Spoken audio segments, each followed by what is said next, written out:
Do you value logic, order, procedure, and process?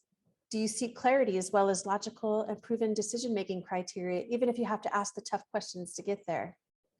Do you like to see established track records of success to justify trying something different? You might be a guardian. You'll always hear the voice of a guardian, but they're not as loud as some of the other voices. They have a natural ability to understand why something won't work and are wired to question. So they are the champion of due diligence. They have a high tolerance threshold for risk analysis. And if you win a guardian over, everyone gets on board. If they have done their due diligence, which is way more rigorous than anyone else would have done it, and they are on board, then it must be good. They steward resources and money better than any other voice. And they'll ensure that you have adequately considered opportunities, impact on time, resources, systems, and processes prior to proceeding. Without guardians, companies would run out of money, teams would go adrift into random ideas land, and things simply wouldn't get finished. Hi, I'm Sarah, and welcome to my channel where I share tips on how you can become a 100x leader. I've partnered with GiANT Worldwide to help you get 100% leadership healthy so you can build on your natural and develop talents and abilities to help you both function and thrive as a leader in your home, your business, and your community. Together, we can raise the standard of leadership around the globe. And as a 100x leader, our job is to bring the best out of people and be willing to fight for the highest possible good of those we lead. However, we can't give what we don't possess, and we need to know ourselves to lead ourselves and work on our mindset so we have the awareness to notice our tendencies and become intentional in our actions so that we become a leader worth following. The best leaders are self-aware leaders. And besides, wouldn't it be great to know what other people experience on the other side of you? One of the ways you can become self-aware is to know your leadership voice and know the strengths that you bring and learn how to truly appreciate and value what other people bring to the table. If you watch all of my videos on each of the 5 voices in this series, you'll be able to identify your foundational leadership voice. Out of the 5, you'll have one that is at the core of who you are and how you communicate with the world. And in this video, you'll be able to take away something practical that you've learned and that you can work on. But before we take a deep dive into the characteristics of the guardian, you should know that your voice is made up of all 5 voices: the nurturer, creative, guardian, connector, and pioneer. And what people experience on the other side of you every day is a complex mix of all 5. You're not just a nurturer, you're not just a pioneer, and it's important to understand that you're not defined by one.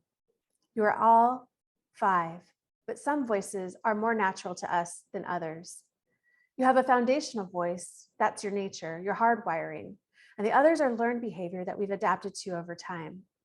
So let's dive in. Let me develop the guardian voice for you in a little bit more detail. So the guardians have a relentless commitment to ask the difficult questions. For a guardian, getting to what is true is core to their being. They ask, is it true? Is it safe? Have we truly done our due diligence before we commit to doing anything? They're always asking questions that many of the charismatic leaders never want to answer. The guardian always brings that incredible clarity to bear inside a team.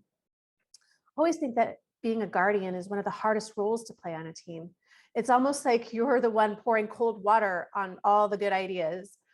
But if you don't have a guardian voice on the team, you'll be amazed how much money, time, and resources are squandered going after something because you weren't willing to let the guardians do their work. They will always seek to honor the past as teams look towards the future. Guardians guard what we already have. They say, let's not throw the baby out with the bathwater. The organization's moved forward incredibly well over the last 50 years. We are here and we are expert in this field, but how do we build safely on the foundations that we know already work? Why would we go and acquire that company when it has nothing to do with our core business? So you always find that the guardians honor the past and will connect the past to the future. They want to honor and not lose connection to the past, and they'll remind you of the people in the past that have been sacrificial and diligent in their stewardship of the resources so that we are now in a position to do the things that we are considering today. They also accept as personal the commitment to deliver projects on time and on a budget. You can ask them, do you have enough details yet? Do you know what's expected of you? And they'll say, no, Sarah, I don't yet have enough details. Okay, keep asking your questions. Eventually, you get to that point where they may take longer than you want it to, but they'll say, okay, I have everything I need. I know exactly what you want and I'll deliver it. At that point, you can lie back and trust that whatever it is that they've committed to deliver inside whatever budget, inside whatever time frame will actually happen. When a guardian takes on responsibility, it's always on behalf of the team. To let the team down is actually a violation of their absolute core values of who they are. What you'll find is that the deadline looms for a guardian, the fear of not delivering on the project and commitment they've made, the violation of who they are, that is when the blinders come on. Anything that's going to distract them from delivering on what they promised goes out the window. Being nice to people, sleep, food, anything that's going to deny them delivering on their objective. They always treat money as their own. And if they're responsible for a budget, it will be stewarded well. It will be cared for and it will not be squandered. They have the ability to detach decision-making from personal sentiments. Guardians' desire for truth will override the fear that it may harm a relationship or that someone may give them a frosty reception on the team the next morning because they didn't just automatically say what an amazing idea you have. Guardians' desire for truth, due diligence, to make sure it is safe will always be more important to them, whether you like them or not. Unlike some of the voices with people-pleasing tendency, that struggle to bring a challenge is never a problem for a guardian.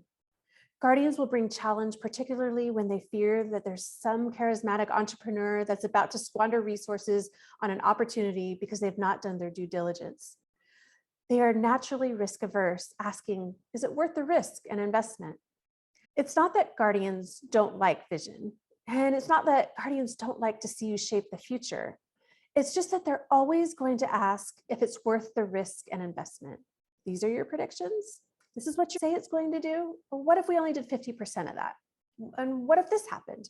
Have we explored all the contingencies? And do we have points in the process where we can actually withdraw and not do it?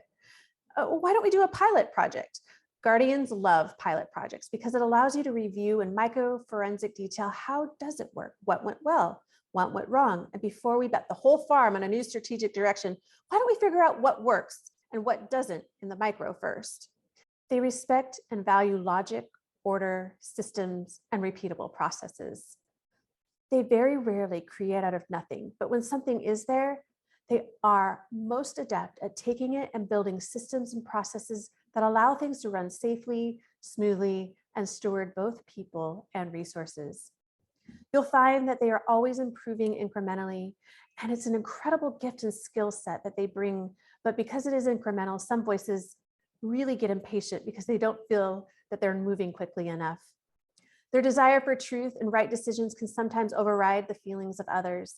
And sometimes guardians in their desire to get to the truth actually forget that there's a human being on the other side of the idea. Logical, rational, forensic analysis might actually feel quite harsh at times when there is someone on the other side that feels particularly passionate and connected to the idea. Guardians often get frustrated because they can be right and wrong all at the same time. The reason being is that the challenge they bring is right, but the way they're bringing it is wrong. Tone and tact are often a big challenge for a guardian because people sometimes see it as harshly critical rather than them trying to bring their skills to help the team deliver the best possible outcome. Interestingly, 30% of people speak guardian as their foundational voice, and 70% of those are male. So guardian is a predominantly male voice. All right, well, that's my best shot at describing a guardian to you. I mentioned that you'll walk away with something practically relevant and that you can begin to use when you're finished watching this video. So let me tell you about what we call the leadership insights. For each voice, what we've done is we've basically created 8 statements, which will describe growth opportunities or learning opportunities. So for the guardian, those insights are, number 1, how you communicate is important, your volume and sensitivity. It's possible for you to be right and wrong at the same time. Number 2, learn to value the future-oriented voices. They drive innovation and progress. 3, sometimes goalposts move on projects and it's not anyone's fault. 4, learning to compromise is a healthy part of team life. 5, be careful. Constantly driving yourself and your team will eventually lead them to burnout and resentment. 6, take time to invest in your key relationships today. You're not defined by task achievement alone. 7, your team knows you're competent. Do they know you care? 8, Networking events and social media platforms are not a waste of time. So to sum it all up, guardians are the champion of systems and due diligence. They respect and value logic, order, systems, and repeatable processes. They're present-oriented, great with details, and have a relentless commitment to ask difficult questions. They have the ability to detach decision-making from personal sentiments, and they're naturally risk-averse, asking, is it worth the risk and investment? Guardians do need to watch out for being risk-averse, negativity, and excessive critique. And if you have a guardian in your life and you want to know how to empower them, welcome their challenge, critique, and a commitment to due diligence. So guys, that's the Guardian's leadership voice. Check out the rest of my videos on each of the 5 voices and discover your foundational leadership voice. Out of the 5, you'll have one that is at the core of who you are and how you communicate with the world. I want you to build confidence in using your foundational leadership voice. And I want you to learn to value and appreciate other voices of those you lead. You can also find out your leadership voice by taking a free assessment by clicking on the link below. And if you found this video helpful, go ahead and like and subscribe to my channel. Well, that's it for now. I'll see you in the next video.